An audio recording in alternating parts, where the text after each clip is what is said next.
હાલ શાહરૂખ ખાન ને લઈને ખૂબ જ દુઃખદ સમાચાર સામે આવી રહ્યા છે। શાહરૂખ ખાન જયપુર પહોંચ્યો ત્યારે તેના ખભા પર કાળી ટેપ લગાવેલી જોવા મળી હતી। ત્યારે આ અંગે કહેવાયું છે કે ફિલ્મ કિંગના શૂટિંગ દરમિયાન એક્શન જે સિક્વન્સ કરતી વખતે ઈજા થઈ હતી અને બોલિવૂડ સુપરસ્ટાર શાહરૂખ ખાન હાલમાં તેની આગામી ફિલ્મ કિંગના શૂટિંગમાં વ્યસ્ત છે। બોલિવૂડના બાદશાહની આ હાઈ ઓક્ટેશન જે એક્શન ફિલ્મમાં શાહરૂખ ખાન ઉપરાંત તેની પુત્રી સુહાના ખાન પણ મહત્વપૂર્ણ ભૂમિકા ભજવતી જોવા મળશે।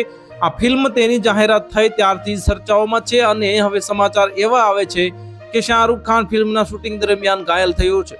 શાહરૂખ ખાન તાજેતરમાં જયપુર એરપોર્ટ પર જોવા મળ્યો હતો। ત્યાં તેના ચાહકો લાંબા સમયથી તેની રાહ જોઈ રહ્યા હતા અને શાહરૂખ ખાન જ્યારે એક કાર્યક્રમ માટે રાજસ્થાન પહોંચ્યો ત્યારે તેના ચાહકોએ તેનું ઉષ્માભર્યું સ્વાગત કર્યું હતું અને શાહરૂખ ખાન જ્યારે પાપારાજી અને ચાહકોની ભીડમાંથી પસાર થઈ રહ્યો હતો ત્યારે તેના ખભા પર કાળી બેન્ડ એડ સ્પષ્ટ દેખાઈ રહી હતી।